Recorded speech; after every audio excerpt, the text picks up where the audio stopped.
Hi everyone, welcome to Reality Bites podcast. I am the one and only Lauren CPT, your host, and I'm joined by my two beautiful co-hosts, Lucian. Boy Marlon Patrick. and today we are going to bite on something really hot. Stay tuned.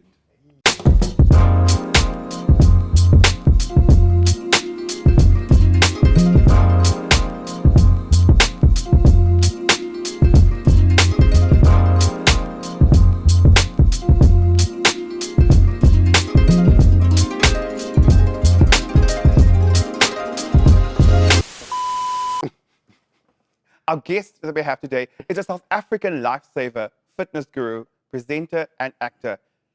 And he's hot. Oh my God. Welcome, Mr. Ryle De Morny. Hello, Ryle. Hi, how are you? I'm very well, and you, Ryle? Fantastic, thank you for having me. It's a lovely seeing you in person. Like, I've always seen all the pictures of you and all that. But it's the first time I see you in a shirt, so by the way. We're also here, right? We're also here. It's a one-way situation. I thought I'd go block them. formal for this prestigious occasion where I also get to finally meet two people. One of you I already know, fortunately. That's a debatable term. You say fortunately. You say fortunately. Debatable. But the two of you I've definitely seen online, heard so many incredible things about you. And more from me. importantly, for me, it's a principle that I feel your energy. So that's what I'm grateful for, and also your time. And thank you for having me. And thank you for being here.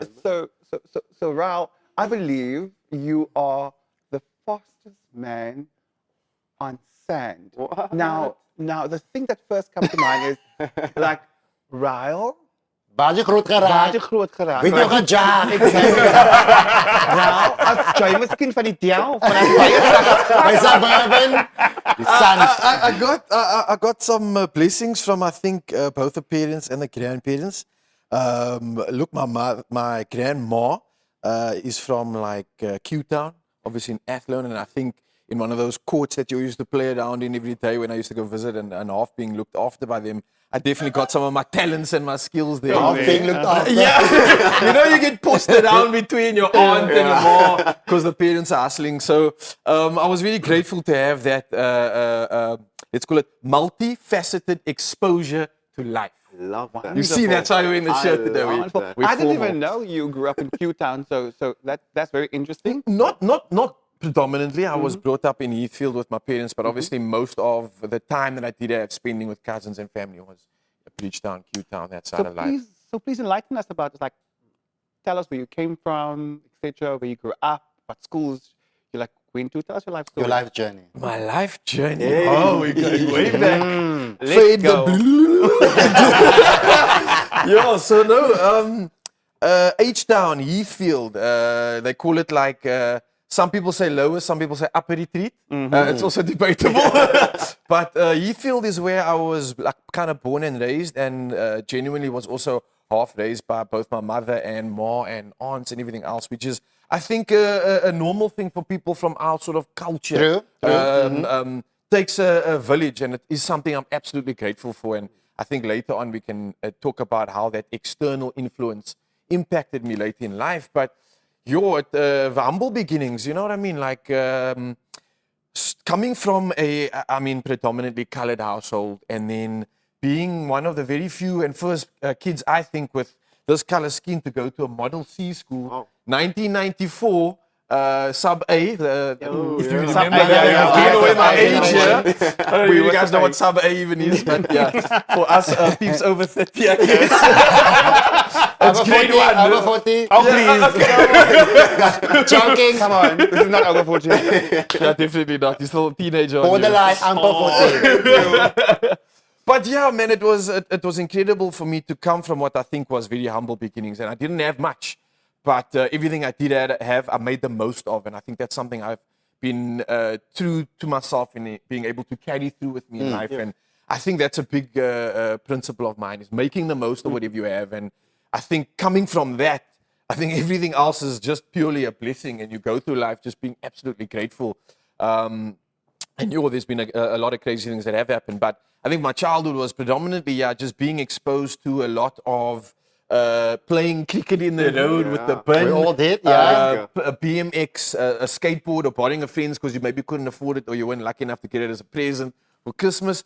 And much of that rough and tough sort of upbringing, which again I'm absolutely grateful for. When I look back on it now, I'm glad I didn't have an iPad in front of me. Yeah. I'm glad I didn't have these modern day distractions to disconnect me from the We were real. street kids. Yeah, like, Guys, yeah. street, not street. Street kids. We played barefoot in the street.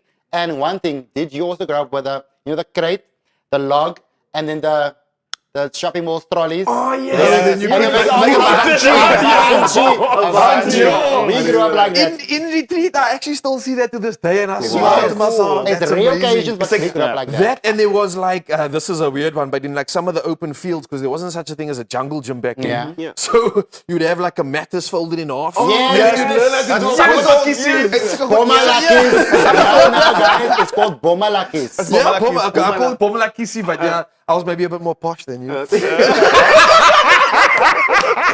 play. Listen, I've learned not to throw shade at this guy. No, throw shade.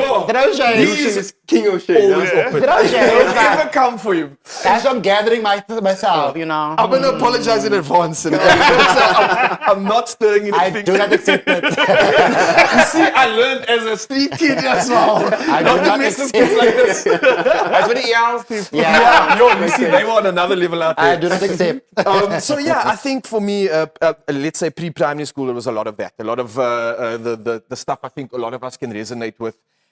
Being rough, getting knocked on the road, in the pavements, losing teeth, falling off a seesaw if you did get to a jungle gym, playing all sorts of sports, angle, you name it.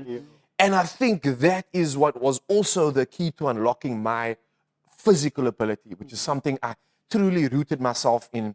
And especially when I got to like primary school. Like I said, I was one of the first kids to get into Model C school. And for me, that was wild because now you're like meeting people and kids of different, like, firstly for me, not color, because I didn't see color ever really, actually, to be honest with you. I just saw different types of like ways of being. And when I became friends with some of these kids in school, and you see how they speak to their parents and stuff, you're like, yo, like this is it. I will get Lucy, you know what I mean? So that was wild to me, to be exposed at a young age to all these different cultures, which I think, firstly, weirdly enough, almost taught me to like just learn that there is this variety in the world and you need to respect that.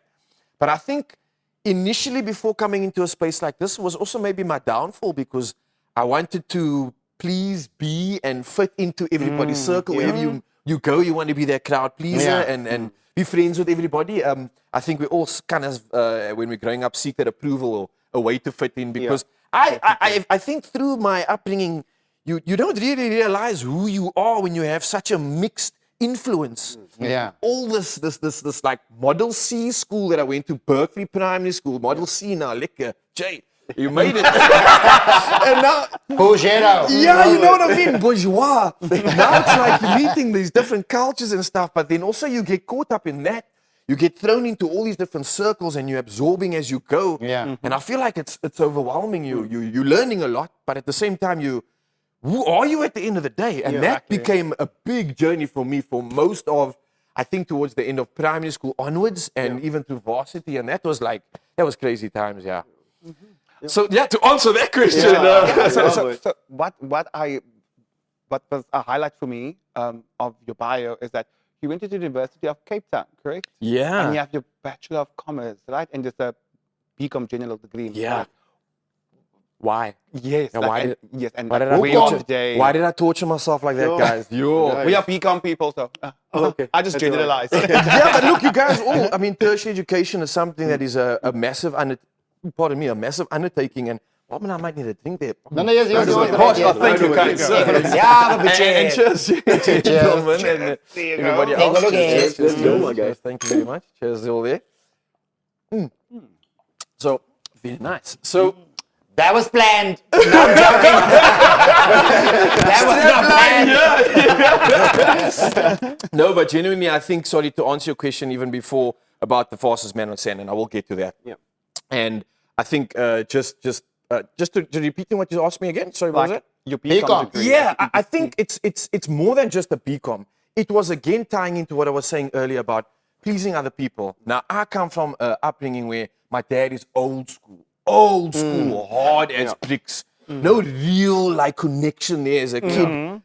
My mother, on the other hand, was where the emotion came from, and she was the anxiety. She couldn't even watch me compete when I was doing life saving. But this was a woman that always constantly believed in me. She believed I was special, I was going to do something great. She would shout it in the kitchen while cooking, and I believed her. I genuinely believed her. I did not doubt it for a second. Yeah. But at the same time, a lot of what my parents would tell me, and I would want to make them proud, as we naturally would in our upbringing as well, is do what they say, and often that's go to school, do your homework, go get a degree. I didn't work this hard to get you through to this situation. And I think from high school already, I genuinely hated school. I hate the concept of being graded on your intelligence and your genius based on a bloody test. Like the fact that you can memorize and regurgitate, and Lucian can tell you, I can't memorize word for word. I can do it in my own words. I'm good at that. But now, does that make me dumb? Because I can't learn this textbook and Freedom is you know what I mean? Exactly. So that was tough for me to actually go through, not realizing the frustration, and then still listening to my mother and my parents and taking their advice and pushing myself through something I actually hated. And that was a degree. Started off as business science. I was going to be like one of the guys in possibly, I reckon, like a commerce, like a proper commerce side of things where we were going to go into tax or something like that. And it was because it was success.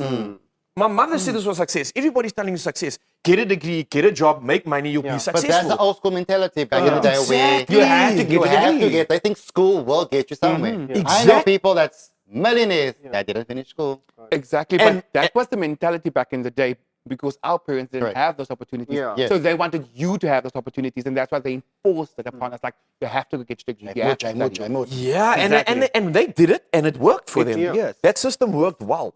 I think nowadays, though, with this incredible world we live in, you all realize what you can do to sustain yourself, how much more pleasure in life you can get by, I call it your ikigai, finding that purpose, that reason for being. It's something I'll definitely touch on a little bit later. Hi. Sign up right here. I'm joking. But yeah, pleasing my parents all the way to torturing myself for 3-4 years. I remember failing one of the first MAM 1000s, just jawling and getting caught up in the scene, trying to balance this torture. You know how it is. Yeah. And I think realizing thereafter, even studying that, thinking, okay, I'm successful now. Where's the holes that are going to be filled? Oh, wait, you need to get a job. Okay, cool, get a job. I got a great job. I was making money. You guys making like great money. I worked my way in. I got No, a you got Kanaki to with say it. work. Where did you work? You don't have to say the name, but what did you do? So I worked with a below-the-line marketing agency that was handling like really like most of your beverages at the time, and There's a safe lap of it. Yeah. Dronky. So back then there wasn't really social media. It was like, I think, MySpace only at the time. Yeah. I just graduated. And mix it. And mix it, yeah. Mix ASL.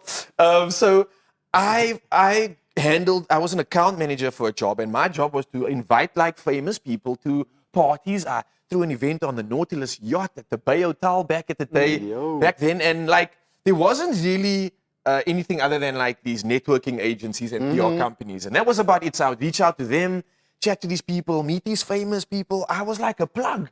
My friends were like, yo, you're the coolest guy ever. Liquor, cool, buying clothes, looking the part. Famous people, I wear liquor, Jay. But like, guys, I wasn't happy. There was no holes being filled. Like, There was no passion, there was no ambition, nothing. I didn't realize that at the time, Lucian. But that's good. Yes, at the time I was just like You frustrated. didn't realize it. I was like angry. I'm like, but look here, I have everything that you think is successful. I listened to my parents. I went and studied. I got the degree. I feel like I've gotten to this point and I've just wasted time. But that's good Why am I because so angry? You had to Still go through felt- that process. Like that's what I'm saying. That's good because not a lot of people don't realize that afterwards.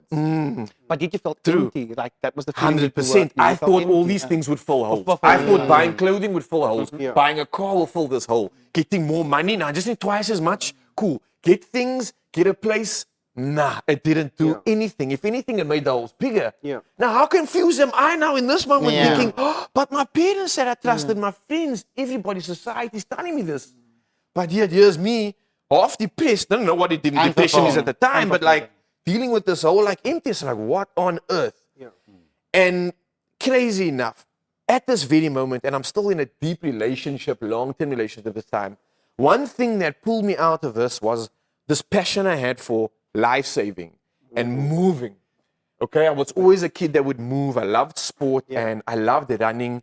Unfortunately, at Berkeley High School, they didn't have track, so I never got exposed to track running. One of the biggest, not my biggest regrets, because I will never regret anything, but I did other sports, got provincial colors in like hockey, rugby, etc. But like, yeah, you know what I mean? Guys, just a quick thing. Ryle said now that he's moving. He like to move. Hey, can he dance? I don't believe it. Ryle, I don't believe that. I had to. believe You see, that. I'm getting him back. Come to the see, dancing. We're gonna run. You do all the things. My can he dance? We'll get to the dance thing later. We can talk about that. I'll Okay, tell you okay. there's a reason why. Just We're gonna play pencil some that one in. music. I'll explain to you what that's all about. But listen, like as long story short, the thing that dragged me out of this hole was, like Lucian says, that I like moving. Not dancing, yes. Moving, and moving in the form of sport. And it was the one thing that I was doing at the time that was drawing my focus, stimulating me, and giving me some sort of return on investment. But I needed to focus on it. I was trying to make like SA team and represent the country and do these crazy things at the time. And I realized that I needed to get serious about this thing. And apart from everything else going on and all these empty holes, this thing was one thing that was filling a hole and stimulating me. And I was passionately going back and wanting to learn, be humbled, get beaten, conquer, work on this thing, that constant like consistency and paying all that energy into something. And I think that thing for me was what pulled me out of it, because weirdly enough, at the time I was preparing for, this is crazy, preparing for world champs, okay? It's like leading up to 2014 in France. I'm trying to achieve something that no South African has ever done here. I want to achieve double gold at world champs. Happens every 2 years, okay? I realized that I want to get training and get serious. And in this moment of me working and doing all this stuff, I approached a friend of mine, Robbie Stemmet, shout out, that I went to school with, that had actually dropped out of his degree that he was studying to follow his passion, which was just welding and fabricating and creating. So I tuned Robbie, I'm like, I see this piece of equipment that I think I need to train for an event in lifesaving. And it's only available online. And I look at the price of this, and like the poor man in me is always like, nah, I can hustle this somewhere. I know someone, we make a plan. You tell her what you must. At the color thing, You know what I mean? A special Julia? Yeah. And I'm grateful for that. We find value in every moment. You know what it is? So I eventually get to this point where I approach Robbie and I say, listen, you're making these, he's starting off in the garage and he's building gates and welding and stuff. And I'm like, okay, cool, dude. Like, I see you welding. Can you build this piece of equipment? It's the same material, different shape. He's like, yeah, cool. Kif, let's do it. Let's build it. He builds this thing. I train with this thing. It's freaking awesome. It's amazing. It's never been done in South Africa, really. It is overseas. And I see the value in this thing and how you can utilize it to improve your movements, to get faster, to get stronger. And I'm like, wow, this is amazing. I tell a buddy of mine this. He's like, bro, I've got a buddy that's got a gym, and he possibly want to buy one or two of these pieces of equipment. I'm like, cool. Go pitch it to them. Owner's like, cool, I'll take 4. What? Hey, now. Everything's sparked for you. Hey, what just happened? My passion that I chased and made materialize into something is now something I can share with other people and sustain myself. Whoa, this is incredible. I didn't know at the time, but this was my ikigai. Yeah. Wow, okay. Now I'm looking at work and I'm looking at this and I'm like, this feeling is what I want. Yeah. This. That's the go. How do I get here? How do I? Yeah. And I didn't know what to do, and I just jumped. I jumped and I was like, I don't care. I'm just going to quit my job. And I quit everything at the time. Maybe not everything that I should have. I quit the relationship even, and I put up everything. Clean slate. Clean slate, yeah. Clean Man, slate. idiot. But naive at the time, and Now we're glad you did. jumped through this threshold. Lawrence, he paid me to say that. Yes. Jump through this threshold of fear that I think we all have a moment of where we are afraid to be ourselves, to realize our potential, to really jump into our moment. And you know what I'm talking about. We all get that point. Yes. That moment 100%. before you guys sat together and decided to have a podcast was that line, that what made you cross that threshold, there was a Yes. why. You needed to have that, right? And for me, it was obviously achieving a result and also getting out of this hole and this depression. And I quit everything and I was like, okay, I'm just going to push this. I moved back home to my parents. I put my tail between my legs. Yeah. And that's a difficult thing to do from our place where it's like, that's like failure now. You know, you're going home, Exactly. back to your parents in your old room, and now you got the rules again. Yeah. Oh! And mental, that is incentive. Now, we've all been, I've been there. I've been there. Incentive. Yeah. Yeah. Like, what do you even say? What do you even say to your parents? Like when you make a decision like that? Like, You know what I said? I didn't want to admit failure. Yeah. And I said, listen, I have a plan. I want you to can you help me do this instead? Yeah. And I kind of explained what was going on. And I think that honesty for me was a breaking point that I realized I should have been honest way more often with my parents. Yeah. I should have had way more of a close relationship with him. But we live and we learn. And I think that was a big turning point for me that unlocked this ability to realize that you can take something from here, you can make any idea materialize, anything is possible. Yeah. And through fabricating gym equipment, I started a company. I realized this crazy potential of, wow, anything is literally possible. And look where we all are. Exactly, and that machine basically that you built led you to being the fastest man on the sand. Tell us that story. I would love to know that. Crazy. So, I mean, especially for an athlete in South Africa, it's not something that you get to sustain when it comes to sport. I mean, there's maybe like 3 sports, if even, I mean, at my heyday as well, where you could sustain yourself. Yeah. Soccer, cricket, rugby, that's pretty much it. True. Everything else, I'm telling you now, and shout out to every South African out there that has sacrificed and done the most to represent our country. But you go through a lot, eh? Guys, I go to France, Montpellier, 2014, and also this was a crazy turning point again because a high and a low came in this moment. But I was training, working with his equipment, and from running on sand, being timed on sand, and then eventually going to do 2 events in life-saving. There's a plethora of events in life-saving. You paddle, you swim, you sprint on the sand, which is one of my specialties. You know how Manson was. It's a straight sprint on the sand, on the beach, and then there's also something called beach flags. It's short, powerful, turn, quick decision making, and it's elimination rounds. Imagine there's 4 of us and only 3 beers, and we're gonna die for a beer. Oh, I'll get it. And every time one gets eliminated like musical chairs until there's 1 beer left and I'll only get one it. person can grab that thing. Fire doors. You should have done flags. You would have been a great lifeguard, Lucian. It sounds like more of an obstacle course that you have to go through, or is it just straight running the whole time? It is a very so the whole idea behind quick, this fast event burst, is not testing running. lifeguards' ability to think quick on your feet. You have a 20-meter course. There's about 100 of guys or less, depending on the event, that come down at the end of the day, and you're lying away from the flag, face down on the beach, and the competitor and the judge goes, "Competitors ready?" Heads down, and there's absolute silence. You wait, and the whistle goes, and you just have to get up, run, and grab one of those flags before everyone else. And there's barging, insane. there's fighting. It's crazy. I'm thinking It's about that wild. movie. Is it about what's it? What's his name? Hunger Games. No man. The lifeguard thing. Zac Efron's movie where they did. Oh, Baywatch. Baywatch, yeah, They did yeah. all that training and stuff like that. It's like Pretty much like kinda, that, but because a bit more remember, hectic. as a lifeguard, what you're doing at the end of the day is training to be able to save someone's life in almost any situation. You don't have a dead-on situation where every time I'm going to save you like this, you get caught in the rocks, on a boat, submerged. It doesn't matter. You need to be competent in all spheres. No, but that part of the movie, like The Rock and Zack, talk busy. Oh no, tight training. That was a both. Yeah, that's like Oh, movie so- training. Oh, to get into being a lifeguard, basically. Pretty It's like much, yeah. basic training. Okay. So this is beyond yes, that. and then- so I get this. I go to the event. I'm in France. Crazy things happen. I muster up the courage. I win double gold. I win the sprints event against like 80 odd countries in the world and against 200 odd competitors. It whittled down to 1, and I'm the guy that gets that flag. Wow. Amazing. Pause moment. Fastest man Pause. ever. History's made. How was that feeling? Unbelievable. I don't know how to honestly describe it. It's there's very few things that can relate to a moment like that is so many years of sacrifice, of injury, of money spent, of doubt, of going against the grain to prove not only everybody else, but when yourself right. Yeah. That's hard. Not anyone wrong. Prove yourself right, because you all know what you believe in when it comes to yourself.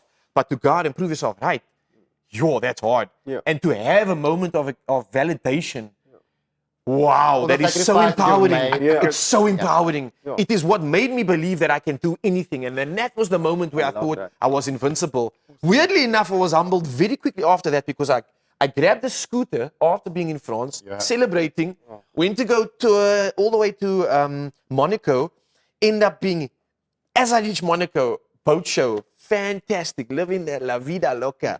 I get hit by a car, injure my knee, torn ACL, not torn ACL, tore my MCL, but not all the way, and I had meniscus damage. Couldn't walk, hospital, there's your career done basically in your mind. There's quite a few obstacles regarding this. And that was like the start adventures. of the journey for me. And that was a big moment for me. And I had achieved everything, and I had been presented this opportunity to walk away, or do you try come back and take everything you've learned and try do more, come back stronger? So Ryle, I go for I it. just have one question about this Right, whole four thing. questions. So do you run bare feet when you do this? Yes. As jy staan die warm hier, Ryle, brand It je voeten is, niet? yeah, it does. But you know, now you understand. This is where our childhood advantages come back. Now you must understand where our talents come from. You tell me now, any man. I've seen talent in our country, but our talent is above and beyond because of those things we were talking about earlier. From where we come from, Yeah. we are made and built differently, and I really Exactly. truly mean that. And you all know what I'm talking about. Exactly. 100%. We were street kids. Yeah, we were tested. Now we are street. For the street. For the streets. Okay, so Ryle, you have your lifeguard career. Yeah. That's still going. So then here comes the media world. What made you decide to go into media, specifically presenter search? I know, because that moment of unlocking, that moment of realizing, okay, I now am on this block where I believe I can do anything I put my mind to, bring on the challenges. The company was starting to go incredibly well. I started jumping in front of the camera to start selling this gym equipment and presenting this equipment, and realizing that when you're passionate about something and you're just natural about it, it's really simple. I'm enjoying this actually. I can be me and really get my message across in a very pertinent and communicative way. This is really cool. Okay, presenter search comes through, and I'm like, well, I've got an opportunity to do this thing. I was in Joburg at the time. Yes. Let's just pull through. Alyssa Yeah. Connolly, I was visiting as a friend. We were still training. She was helping with some speed work. We were doing this training camp at Cousin of Leanne Williams. small world. Small So world, huh? I'm at a place with the parents and stuff as well. We're chowing down, and I'm like, listen, you think you can maybe actually take me to presenter search? Like, because I've just come from this training with her. She's an Olympian, guy. She's Yes. incredible. Wow, shout out to It's Alyssa. amazing. And again, when you're around and surround yourself with people like this that are like-minded, you really are like on another buzz. Your momentum's crazy.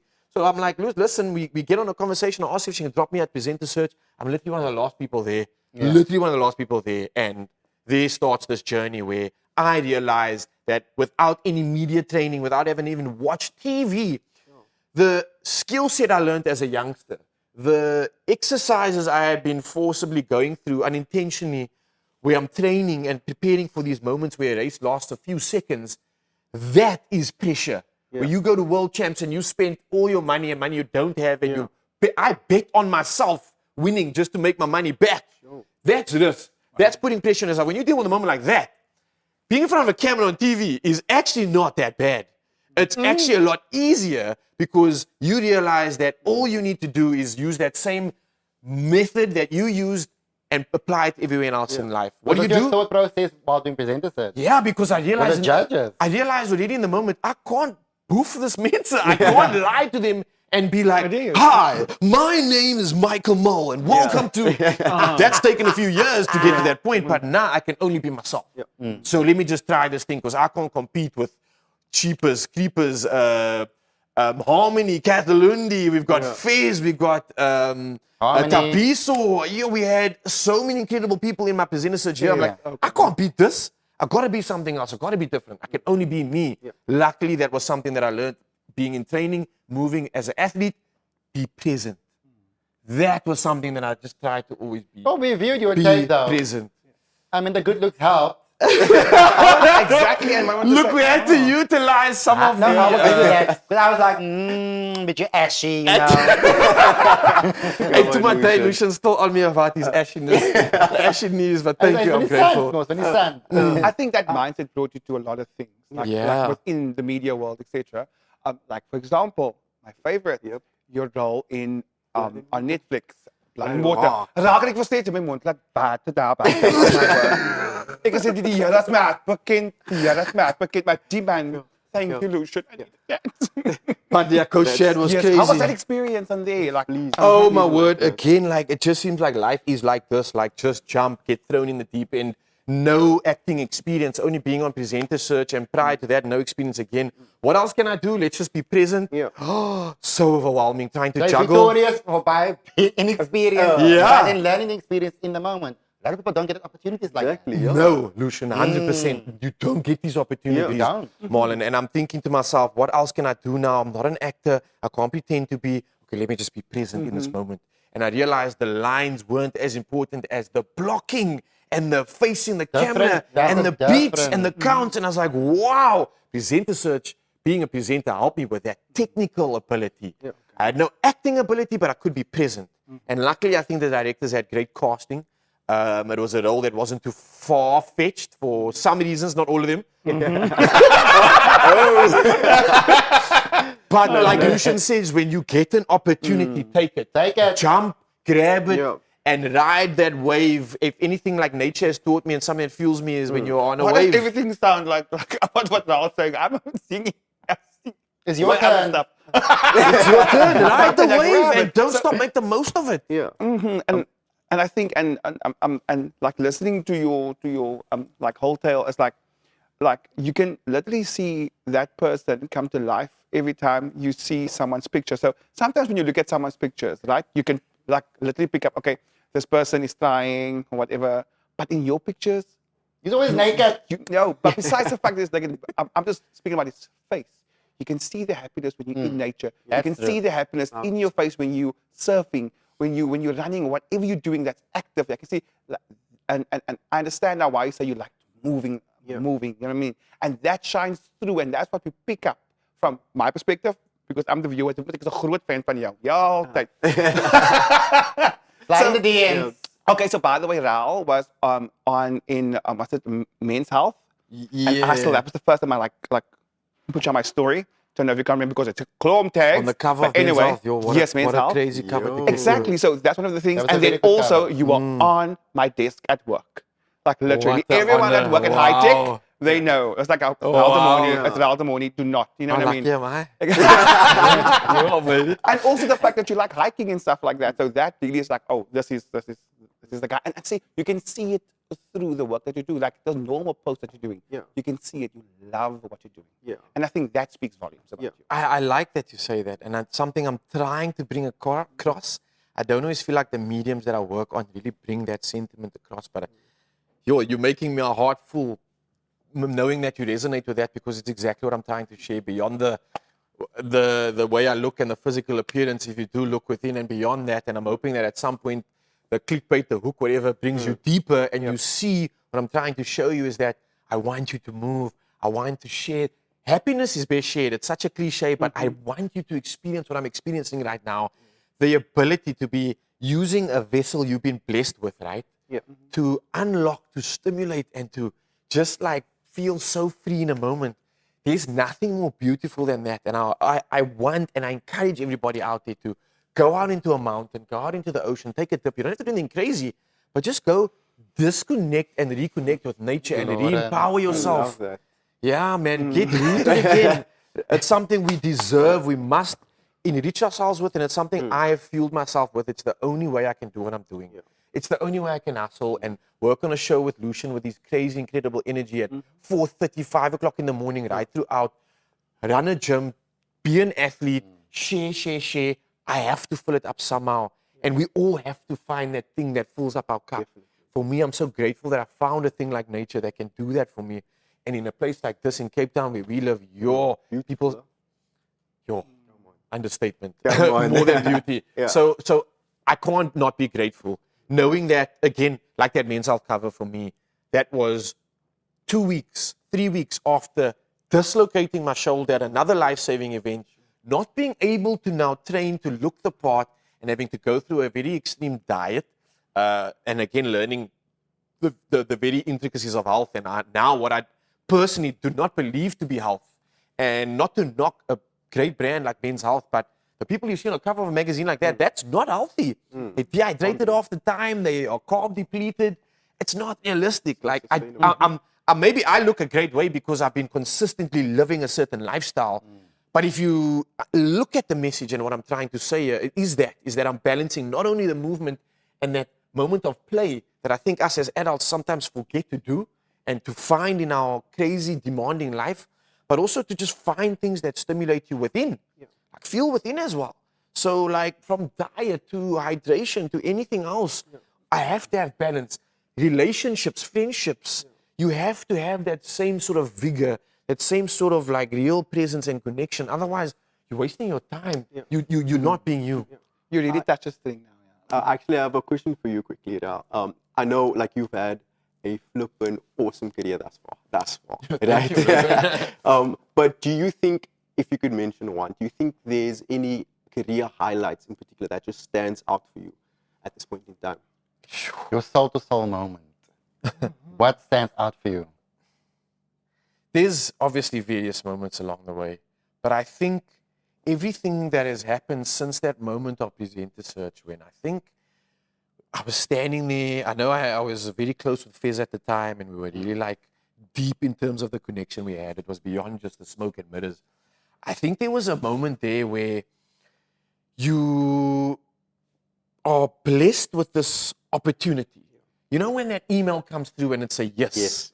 When you get the green light, that, okay, go ahead, or the money comes in the bank, that moment was being told I've won a role as a presenter on Presenter Search. That was, for me, a moment where I felt like the doors to infinite possibility have now really, truly opened. I'm standing there with my wand, and I'm ready to cast any spell I desire. That moment for me was what stood out the most, and everything that has happened and is happening, this right here is like a prophecy from that point in time. You knew that you were going to meet me at some point in time. We knew we were going to have this chat. There was no other way for this to materialize other than for it to be an idea. And now it's gone to this point of materialization. So stop doubting any mad dream you have. Don't stop dreaming. Don't stop believing, because look where we all are right now. And look where we can still go if we don't stop. Like, just destroy that ceiling. Get it out of your sight, I think, and grab onto moments like that, those green light moments, and keep reminding yourself of why you're doing it. And for me, even you just asking me to think back, and I go to that cavity, I'm like, again, I'm like empowered, and I'm like, don't forget you won, bro. Did I deal with you? Keep casting away. Don't forget that crazy kid and the mother that told you are special, because you are. You all are. We all are. You are as well. We just got to be ourselves. We got to be passionate and chase that ikigai. So yeah, that's a great question, actually. I love that. Just to that. Cheers to that. Sipping the truth and stirring perspective. Guys, on that note, that was a good end. Ryle De Morny, friend, colleague, Bessie, thank you for your time. Thank you for being here for Lawrence. On that though, before you do the final thing, I just want to say that I had this conversation here, like at work today with one of my colleagues, and I was like, something drew me towards this thing that Lucian did. In fact, there was a reason why Lucian then approached me or Marlon or whatever to be here. To understand that I can only speak about myself, and to sit here and to listen to these stories about your story, about the people that I've heard before. It's so inspiring. It's so uplifting. So obviously, I'm a huge fan of you. Do you understand? So now I see you in a whole different light. Do you understand? I got to know you a little bit better. And now you're not only someone I look up to, but you're one of my role models. So not only body-wise, because that's like something else. Always be at the worst. But thank you. Thank you so much for sharing your story with us. I'm inspired. I'm sure everybody Definitely. else Oh my here gosh. is inspired. If there's anything I took away from this, I'm using my wand tonight. Let's go, baby. Cast What away. wine? What? So yeah, now, thank you Very so well. much. Thank you, really, from the bottom of my heart. Thank you so much. One last question. I don't know if I live here. I tried my best, you guys. The whole guys. show. Let's wait till the cameras are off. Until next time, guys, please like, share, comment, and subscribe. This is Reality Bites podcast, and we love you guys. Love you Remember, guys. you are enough. You are enough. For the room. Use Thanks, your wand. Ryle. Yay. Yo.